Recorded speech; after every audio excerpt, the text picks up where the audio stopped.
I am so excited to continue the month of love, and we have a brand new episode. And I'm just letting you know up front, I did not edit this at all because it was way too good to cut anything out. It is a little bit longer than our normal episodes, but you are going to love every second. So let's get into the episode. Welcome to the Travel Agent Podcast. I'm your host, Aylin Blanco. I interview successful industry professionals and share my personal journey to becoming a travel agent. The show is for aspiring travel agents and travel professionals at every level. My mission is to uncover the universal keys to thrive in this business. Join me as I take a closer look into the life of a travel agent.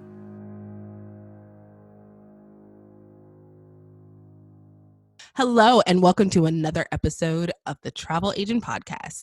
Today, we have such an amazing guest. I am super excited that I was able to even get him on the show, and I'm going to have him introduce himself. Oh, thank you, Aileen. Hi, everyone. My name is Will Medina, and I am the owner of Destination Weddings Expert LLC, based out of Florida. And I met this amazing lady through the interwebs on Facebook, and I'm honored to be here. So thank you for having me. So let's get started. How did you become a travel agent? Oh God, memory down. Let's see. I became a travel agent. You want the short version or the longer version? So, long story short, I'll try to keep it short because I'm long-winded.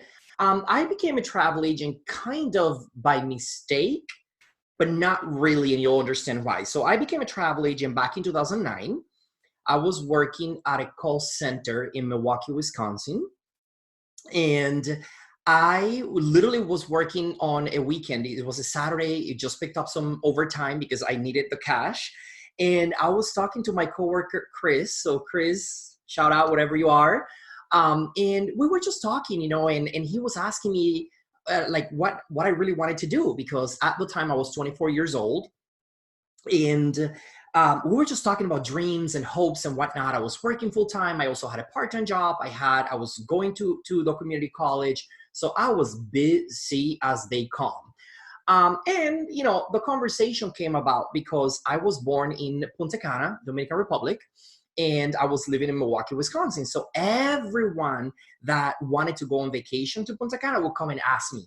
This was from the call center, which we had about 70 people working there. And they would ask me, where should I stay? And I loved that, right? I went to school for hospitality. I didn't finish my bachelor, but I did start hospitality management in the Dominican Republic before I moved here. And I also worked at the Punta Cana International Airport. I worked at two of the resorts in the area, while I was in college. And so I kind of had the experience, and I loved just going to the resorts. It was what you did on the weekend, not on the weekends like every weekend, but a couple times a year with your friends from college and whatnot. That was like our spring break, if you will, living in Punta Cana. So Chris is asking me, we're talking about dreams and we're talking about opportunities. Needless to say that a call center job was not a forever thing for me at that age, and trying to get educated and things like that. And for some reason he hit it, and he said, why don't you, people are always asking you about that. And I was like, oh, you know what? Yeah, my dream was to have a travel agency when I graduate college. Again, Dominican Republic back in 2005 and whatnot. And fast forwards 2009. And he's like, oh, you'll be pretty good at that. Like, people are always asking you here, and why don't you become a travel agency? And I'm like, boy, I looked that up one time, and I heard that the IATA, you needed like $1 million in the bank account. Like, I got like 3 jobs, right? Like, there is no way I can have an IATA card or and become a travel agency. Are you kidding me? And fast forward, it just gave me the itch. So I went home and I started researching on Google and looking up and whatnot. And I was like, man. And all of a sudden I found this opportunity to become a home-based travel agent. Now, I found a couple of different host agencies at the time. Understand this was again back in 2009. Facebook groups were not what they are today. In fact, they basically didn't even exist. So there was not really this community, if you will, to like just go in a group and ask people a bunch of questions. Like that was not a thing. And this is this is one of the things I love about technology, that it just evolves and changes and just gives you all these opportunities. So going back to 2009, I literally spent. I have a little bit of an obsessive personality when it comes to like learning and like just digging what I want, right? So I go and spend, I kid you not, Aileen, about 2 months reading about this opportunity. Like, what do you mean I can work from home? And what do you mean this is like unlimited income potential and blah, blah, blah. And I'm like, this gotta be a scam. I was like, there is no way that this thing is real, right? So, okay, I look it up. I call the company, very thankful for my relationship with my host agency all these years. And I looked it up. I called the company and they gave me a couple of references because I was very like scared. So they gave me a couple of references and I talked to these people and they gave me the green light. And I was like, all right. You have to understand, at the time, this was a lot of money for me. At the level that I was at, I think it was something like $100 or $99 to sign up and then $49 a month, something like that. And I had no idea that it was a real thing. I had no idea that it would change my life. But I also had no idea that it would like open up the world for me. So the getting started portion of it was just literally me believing that I wanted something to do with travel. It was believing that I needed extra cash. If I have a confession here to make. My first business goal at my travel agency was to someday replace my car payment. Okay, that was my goal, to make enough money in a month to make, I think it was like $360 what my car payment was at the time. This was a Chevy Equinox, nothing fancy. I needed the 4x4 in Wisconsin and whatnot. And literally that was my beginning. I just went for it. And the journey has been really long. It's been 10 years in the making. The first few were not as great or fancy or fast as I thought that they should have been. But they got me here, right? So that's how I got started. Just conversation with a friend, Google search, 2 months of reading until 2 o'clock in the morning on my BlackBerry that I used to just wait until I got home with to do the research, and then opening like super part-time from home without a clue of the real opportunity of owning business, none of that stuff. So it's funny because like I ask that question to every guest, and it's always like there's always a part that's the exact same for each person, is that I didn't really know what I was doing. I thought I was going to be awesome and it was just going to like I was going to be a rock star. That's not actually what happened, but now Nope. like life is good.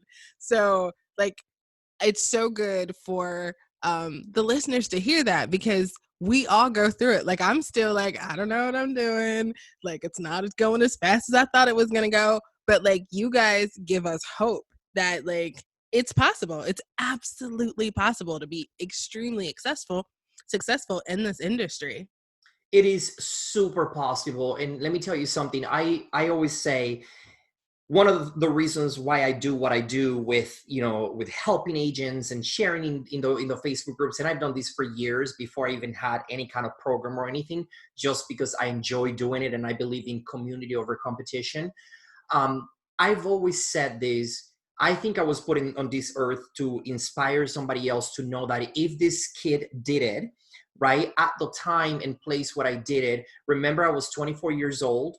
I was working a full-time job at a call center that was very demanding, a part-time job at Walgreens. I was going to school, the community college. And in addition to that, I had no network, because at the time I had just moved from the Dominican Republic, maybe 3 years prior to that. So I didn't have the big family that travel. I didn't have the high school friends or the college, or like I didn't have this big network. I just had the dreams. So if I could do it at the time and I just pushed through, Anybody can do it, especially people that are in a place where they have the network, they have the support, they have, the whether it is a day job with a lot of contacts. I was in a call center with clients nationwide, but no contact with the outside world between 9 to 5.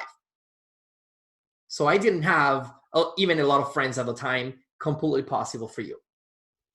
So, since you've been in the industry a little over 10 years, what is something in the very beginning that you didn't really do so well, but you noticed after that year 3, that year 4, what was the one thing that you realized that you had to do well in order to succeed in this industry?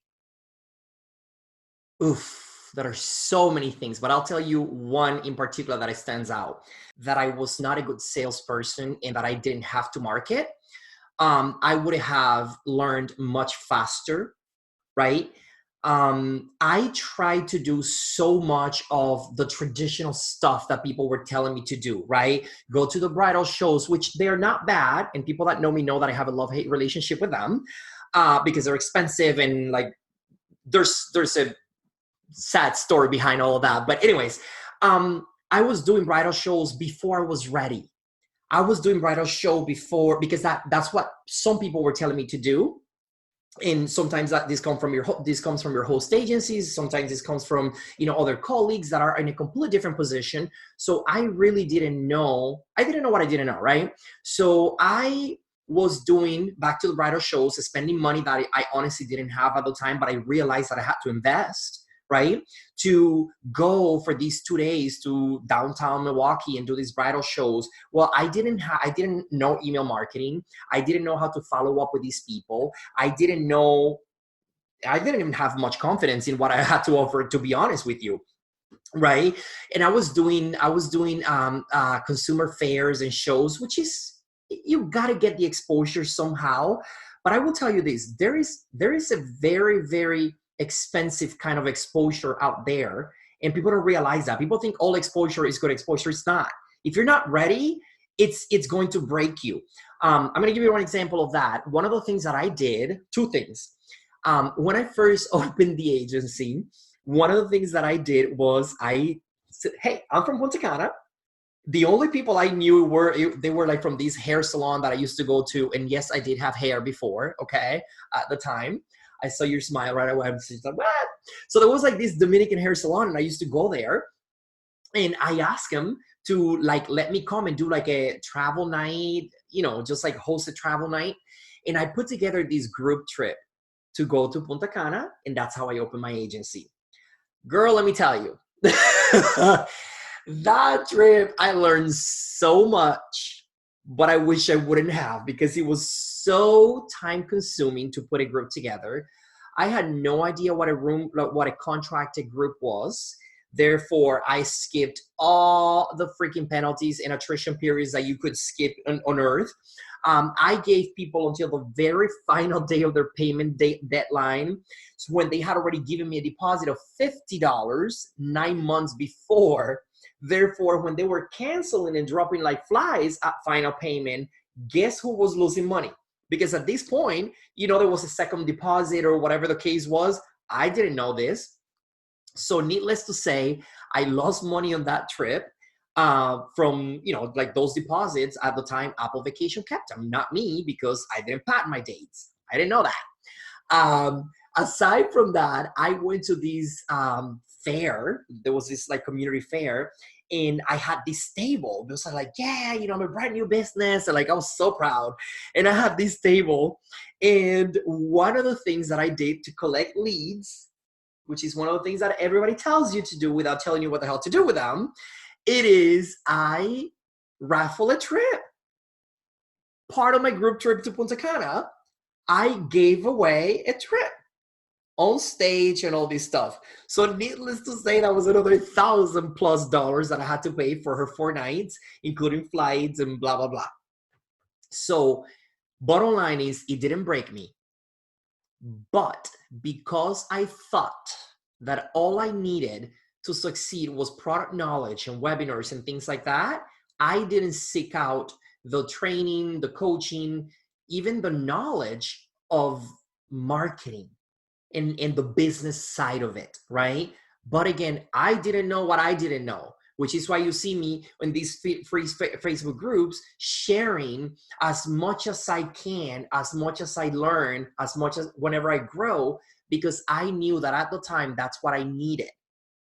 And these communities were not around. So I had some very expensive mistakes that were expensive in time and in money.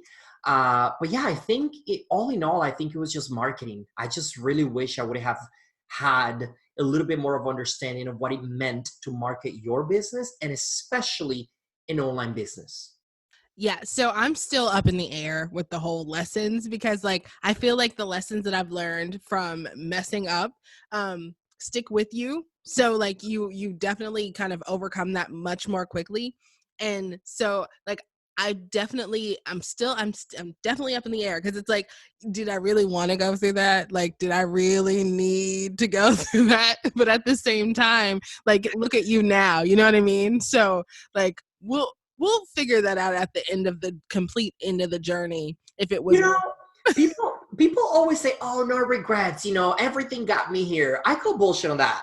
Like, yes, I'm kind of glad that it took that. It took me a little bit longer, but I don't think I needed to lose all that money to learn, right? Why couldn't Right. somebody just come and tell me, listen, don't ever go and do a group until you XYZ, right? Or hey, don't do this, don't raffle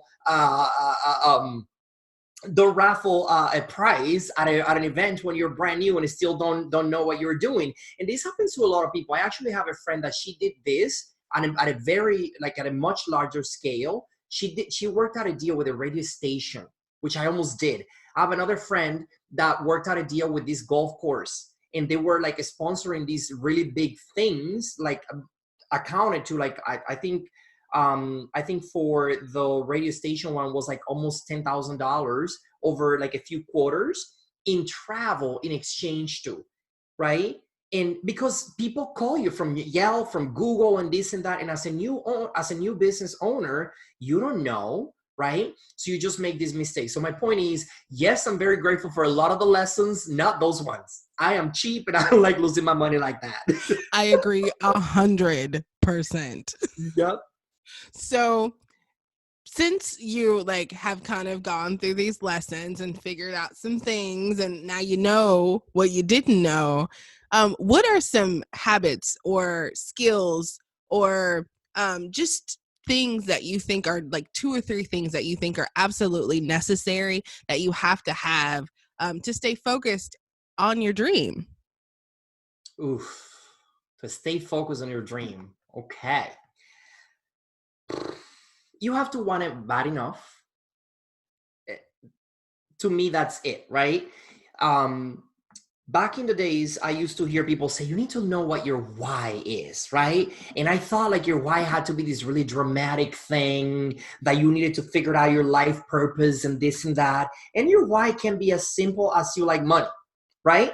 My why, I will tell you, it is as simple as the fact that I knew that I was way undervalued in corporate America, aka underpaid, right? Loved all of my experiences, loved most of my bosses, loved, the journey, the lessons. I learned so much about, selling and things like that. And obviously I used that money to invest in my business because I couldn't have done it otherwise. But for me, my why, it was just I wanted it bad enough because I knew that that 9 to 5 life and that little cubicle was not for me the rest of my life. I didn't know how it was gonna end up happening because some days I was like, "Is this really a thing? Like, am I ever gonna be able to leave this damn job?" But long story short is to stay focused on your dream, you have to want it bad enough. And again, your why doesn't have to be anything, over, book worthy. You just need to be so clear about it. And I dare say you almost have to be selfish about your dreams, right? Because there are times where your partner, your family, hell, even yourself won't believe in yourself, won't believe in you at times, right? You just have to be so, so, so sure about you want it bad enough for you. And again, why do you want it bad enough? People think, it's just like, oh, I don't want to work too much.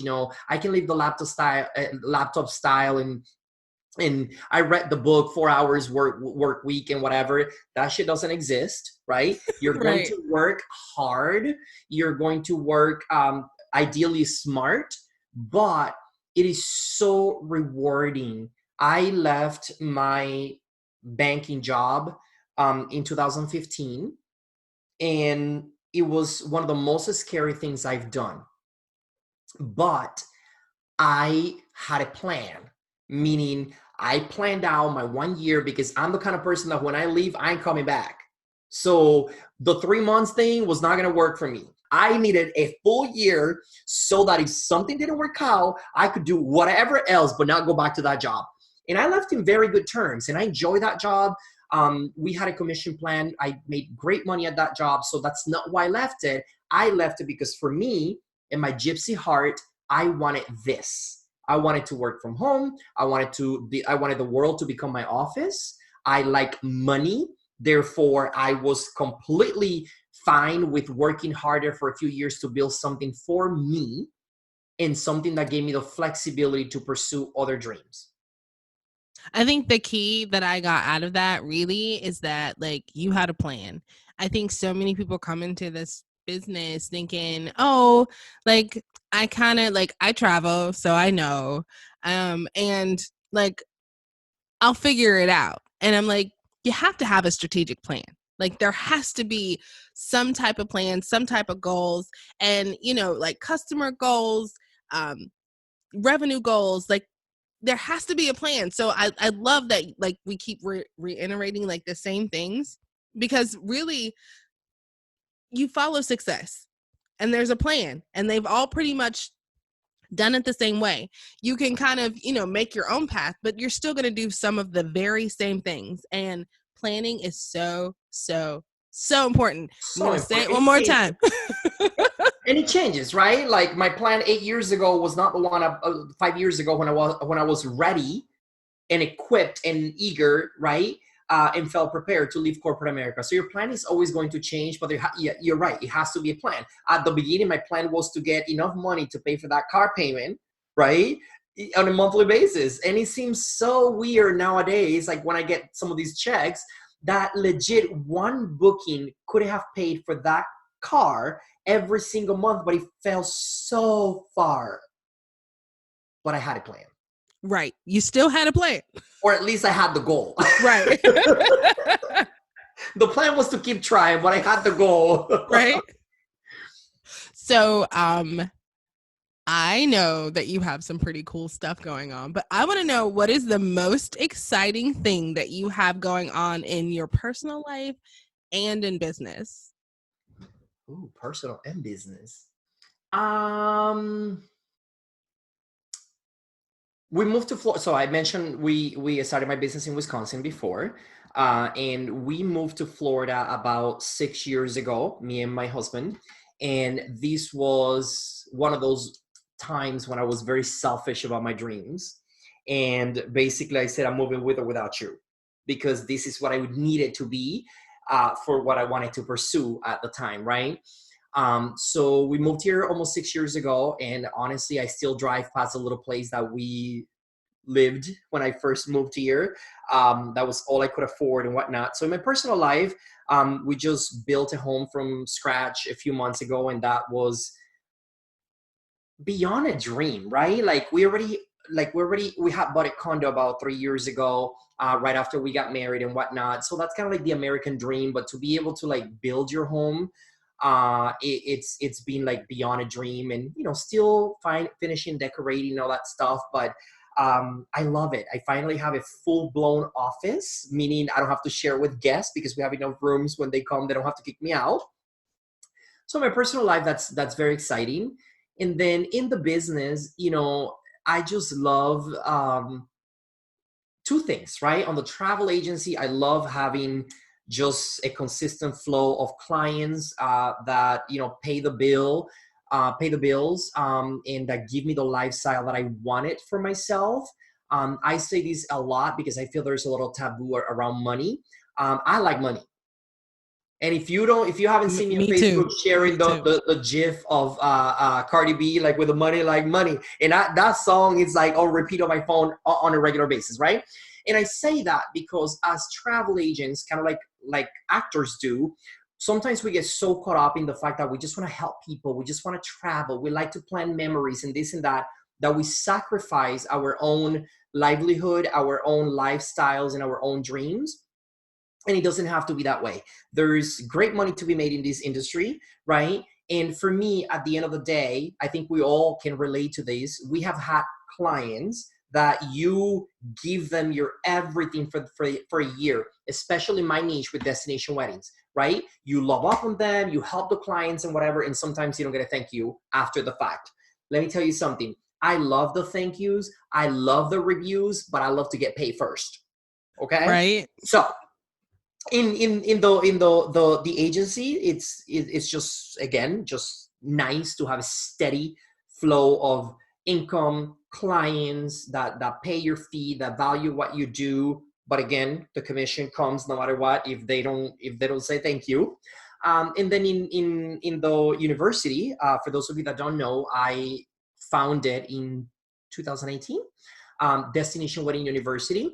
And this is basically an entity that obviously specializes in destination wedding. And it just came about because for years, my friends, after me sharing for so many years everything I was doing, I was learning on Facebook, on Instagram, all this stuff, essentially marketing strategies for our online travel agencies.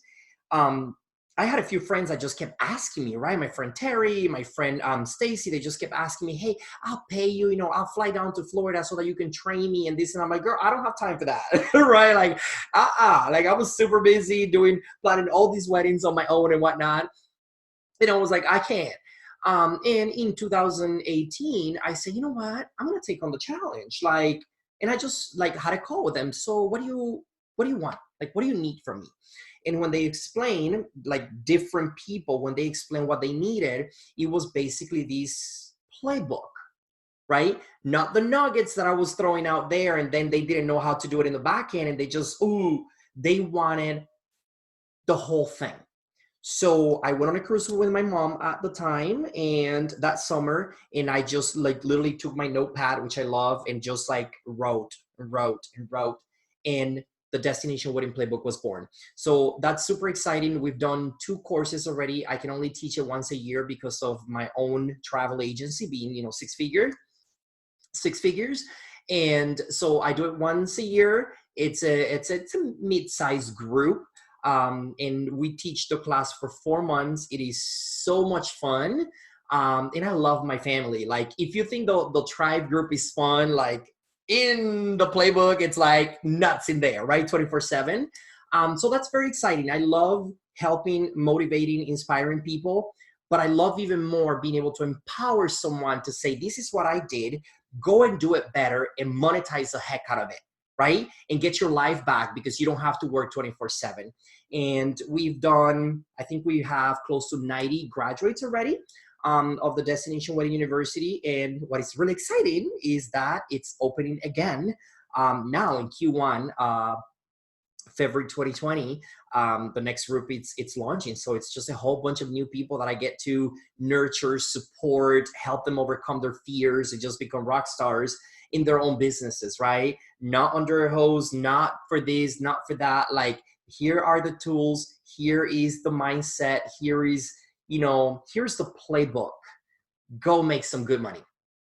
So I forgot to ask you, how did you get in destination weddings? Ooh, I got in destination weddings about 3 years before, like after I opened the business. As I mentioned before, I didn't have a big network. And to be honest, I still don't. I live in Florida. I travel all the time. Like, I try the chambers and I didn't like all that stuff. Therefore, like, I don't have this clique of like people that I meet every single week. So I don't know a lot of people locally. My friends are you guys, right? I got travel agents everywhere and I love it. And so I got into destination weddings about 3 years after. I was tired of paying this monthly fee of like the host agency and whatnot. And I remember I called my host agency, and shout out to KHM Travel, best an amazing host agency for someone starting out. Just great people and great support, almost a decade, and still love them. At the time, anyways, that's not a paid ad. At the time, I call who was like my mentor, right? At the host agency. Her name is Renee. It's still a good friend of mine. And I told her, I was like, girl, I can't. Like, I'm broke. I need to quit this thing. I can't pay this fee anymore. And like I was not doing the amount of business that I needed.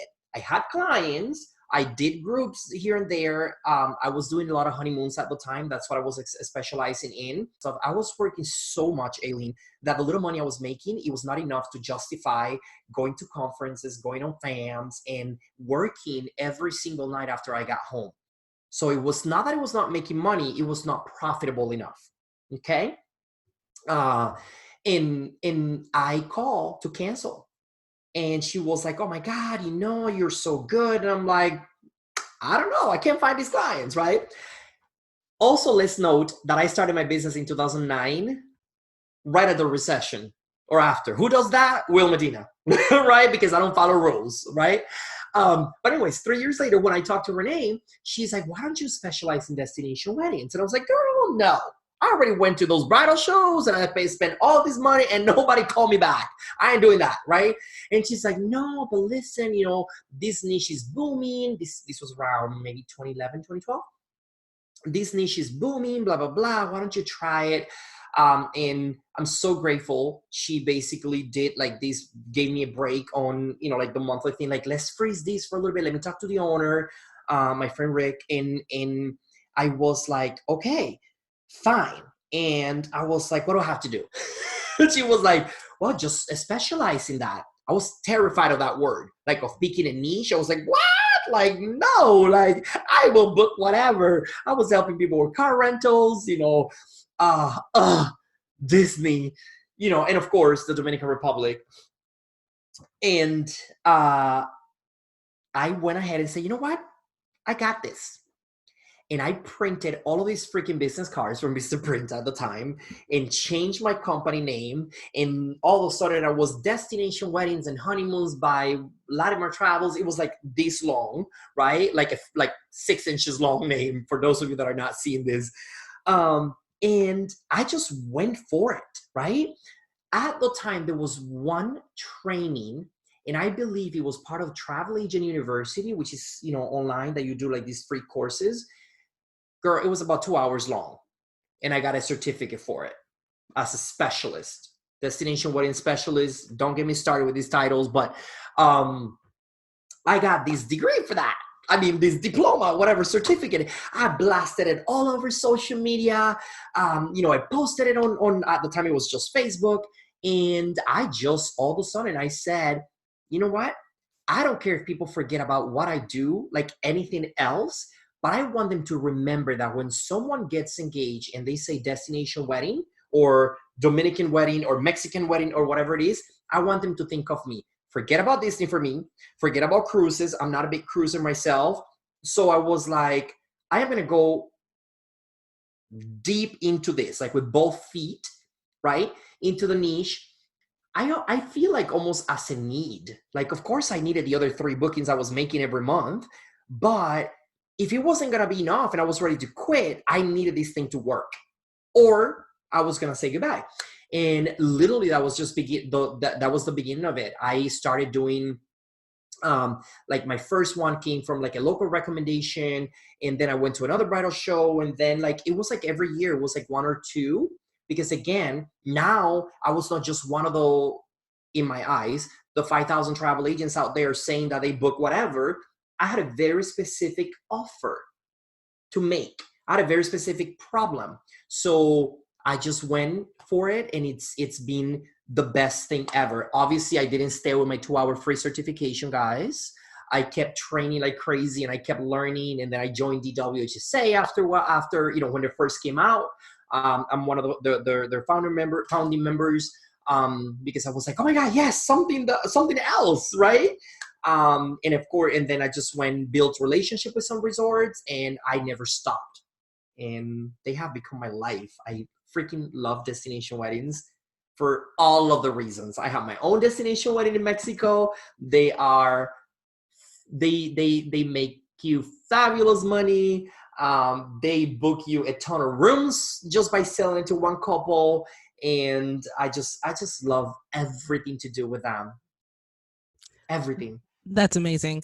I actually told my husband that I want to get remarried specifically so that we can have a destination wedding. And I might have to just call you because I am not a fan. That is not my thing. Like, I love that everybody, has their own little thing in their niche and that things that they love. And the whole wedding thing, it's too much. I like the whole bridezilla. Like, I can't even get past like the Bravo bridezilla. Like, I can't get past it. And so I won't look at it. Like, I'm not even going to even pretend to like go down that path. And that's okay, right? There is something for everyone in this amazing, gigantic world. But I'll tell you two things about that. Number one is, yes, vow renewals are very popular. I'll probably have one in, when we hit 5 or something, just go to a different country and different resort. Just because I like them. And of course I know how to get, the best perks with some of the resorts and whatnot. But I'll tell you, the second part of that is I found that most people have this notion of bridezillas, and it is a myth. Okay? And I'll tell you, and I promise you this, it's not that they don't have their moments. I'm not saying my brides are perfect, right? I get one crazy a year. But out of 20 plus, I'm okay with that. They have their moments, right? And they have their moments, but when you understand the customer journey, which has nothing to do with you loving weddings or having your own wedding, it's just understanding what it is that they go through and anticipating their needs, because you understand at what stage, the hotel needs to answer, the date needs to be choreographed with the pricing of the room block, right? Some people, if you don't know whether you're a bride or a travel agent, you will go for one first, typically the price. And then you go find out that the wedding date is not available, right? Or you do it the other way around and you go ahead and book the resort and then find out that that particular week, for whatever reason, it is super expensive at that hotel because it's a holiday weekend, right? So it's this whole beautiful choreographing thing that you do. And I promise you that once you know it, you don't have to love brides. You genuinely don't. You don't have to love. You just have to have a process that you sell your brides into, because they're looking at you for that expertise. They're looking at you for that guidance, right? And what happens is oftentimes is, I told you not to get me started with the titles. In the travel agency world, and this is, everybody's guilty of this, the minute you become a travel agent and you print a business card, probably the second thing that you add after travel agent, it's destination weddings. Everybody wants to say that they're a destination wedding specialist. And it is no joke to plan somebody's wedding and to deal with their guests, right? It is a year of planning. And what I tell my brides and what I tell my new students is that if you do not have those systems to plan a destination wedding, when, like in stages, you're going to spend a year in overdrive. There's no need for that. There are 3 or 4 key timelines, like key parts of a timeline that you need to like move it forward. The rest of the time, you're just collecting deposits, boo. Like, that's it, right? So initially, you have the picking the resort, right? Dates, pricing, what works, what country, all that stuff, just for the bride and groom. Then you open the booking for a deposit. Sometimes you get a bunch of deposit in the first 2 weeks, or you get crickets, you never know. And then you go 4 or 5 months that you have nothing to do with these people because you have given all of the information. And we do that by providing them a full-blown wedding website that has all of the information, that has all of the pricing of anywhere from 3 to 7 nights, depending on the hotel, and the room block contract, of course. We do that by giving them access to a reservation form that they just need to go on that site and make that booking 24/7. I don't have to be available 24/7 because the automation of my systems takes care of that, right? I have a store, if you will, 24/7, which is that wedding website. They submit the reservation for my systems, or like tell them right away, we got it. We'll be with you in 48 hours, right? Um, Most of the wedding guests are not booking a bunch of flights. Therefore, like with you, typically, most of us, that's not our business model. Therefore, there's not the urgency of the FIT planning where people are freaking out and they're ready to make a freaking deposit at 10 o'clock on a Saturday while you're trying to have a family day. So I personally believe that it is one of the very few niches that will allow you to make money while you sleep. It's And brilliant. that's exactly why the playbook was born. Because when I heard that one time, like you will die working until you figured out how to make money until you die, until you've figured out how to make money while you sleep. This is a famous quote. I did not make it, but I don't know who said it. And I was like, I'm on it, boo. Like I'm on it. So, and I figured out, like I do not need to be available 24/7. I rarely work weekends. And, like I start my day at 10 o'clock in the morning. I have the flexibility. I spent 2 weeks traveling. When my father got sick, he had a massive heart attack and stroke about exactly 4 years ago, actually. And I was able to go down to Puerto Rico for almost 3 months and just take care of him, come and go as needed. Then I became his caregiver for a full year here in Florida, taking him to therapy. It was like having a brand new kid. Taking him to therapy 3-4 times a week. He would get sick every couple of months and we'll have to spend 4 or 5 days at the hospital. And these were things that I would not be able to do without proper systems. Okay?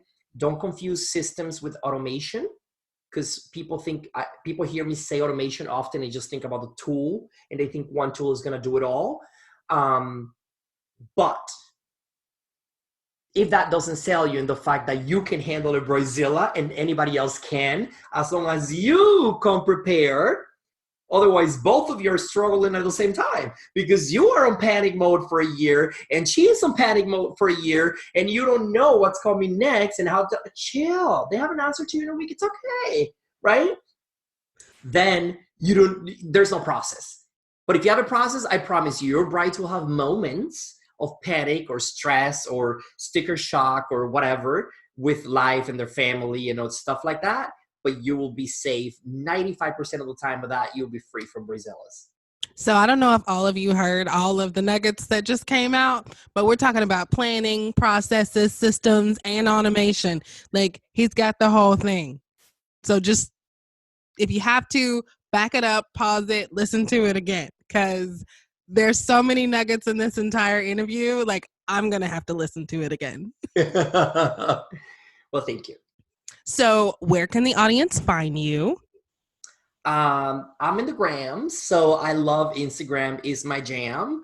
I have two. My main one is Destination Weddings Expert, and that's my agency. But if you want the tips for agents and specific for agency, then you find Destination Wedding University. That's on Instagram. Same thing on Facebook. Will Medina.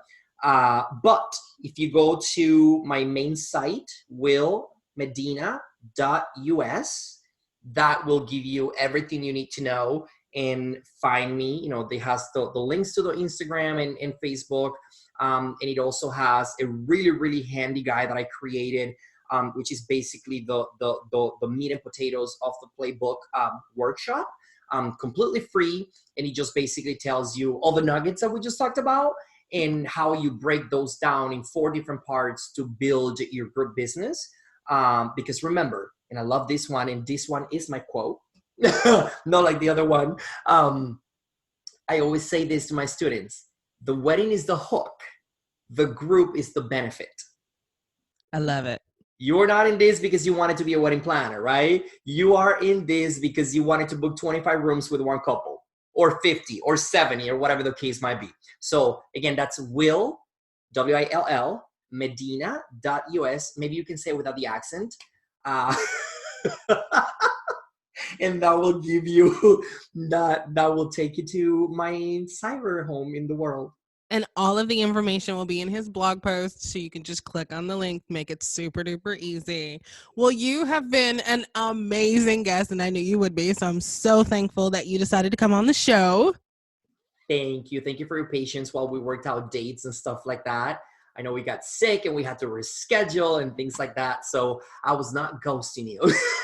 No, I understand. Like what I went through, if you had anything near what I had, and it sounds like we had about the same thing, it was a whole 2 weeks of just awfulness. Yeah, basically 2 weeks. Like I swear to God, I am no joking when I tell you that not only was I physically miserable, that thing just wreaked havoc in my entire like being. Like I questioned why I was born that week.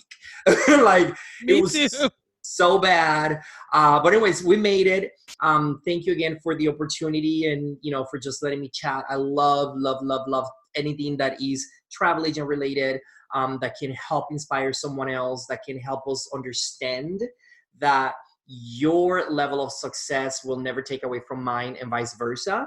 In the fact that we can all rise together, and the better I do, the better you do, the better we will do as an industry, and the more noise we can cause as true a true professional travel agents out there in the world, right? Because we spend so much time with other travel agents that we think everybody knows. And all it takes is for you to go to a new dinner or a coffee break or a networking event to hear, what, travel agents exist? Yes, we do. Okay. And we are alive and well, and we ain't going nowhere. And I'm going to make sure of that. Yes. I was very interested in learning a little bit more about the Destination Wedding Playbook, so I did ask him a couple extra questions, and you can hear that right now. The Destination Wedding Playbook workshop, it is a 15-week program that we do. We go together on a weekly basis. The core of the Destination Wedding Playbook is implementation. I could take you anywhere in the world for 3 days and get this hotel for free and charge you a ton of money for this same training and send you home excited and you will not make money. Or I could truly invest as an agent in the trenches, 4 months guiding you and helping you get through the fears that will come up as you create your package, as you charge fees, as you take your consultations on the internet or on Zoom instead of going to Panera, right? And you can only do that if you implement week by week. So it was built for busy professionals like myself and like you.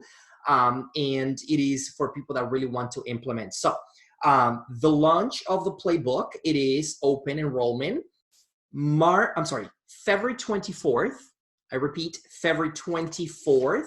And cart or enrollment closes on March 2nd, which is a Monday. So you have a week to catch us in 2020 if you're serious about booking groups and destination weddings, or either or. It doesn't have to be destination weddings. That's just my jam. But these concepts and this methodology could be applied to absolutely any niche in the industry. But again, you're going to get a lot more value because my passion is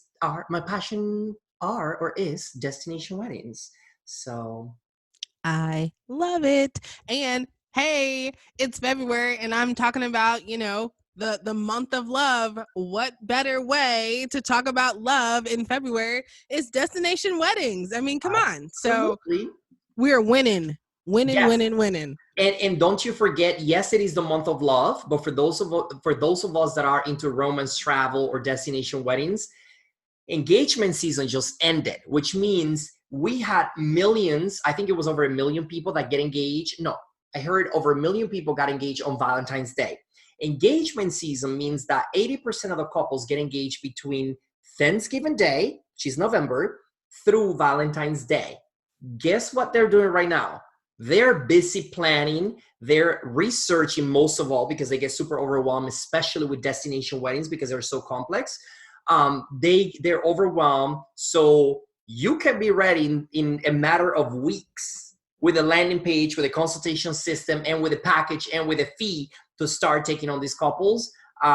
If you want to make 2020 your year of groups and destination weddings. Otherwise, it's all good. Just download the PDF, get the nuggets, and have an amazing year. Again, all of his information will be in the blog post because I know everybody's going to want to get all of the nuggets. So thank you so much for coming on. You're amazing. And I'm sure that we are going to have you on the show again sometime this year to hear about the fantastic, fabulous things that you are doing. Thank you. Thank you so much for the opportunity. Thank you for joining the Travel Agent Podcast. Don't forget to subscribe, rate, and review. Visit thetravelagentpodcast.com for more information about today's episode and other travel agent resources. Be sure to tune in every Thursday for new episodes. Until next time, continue to build a travel business you love.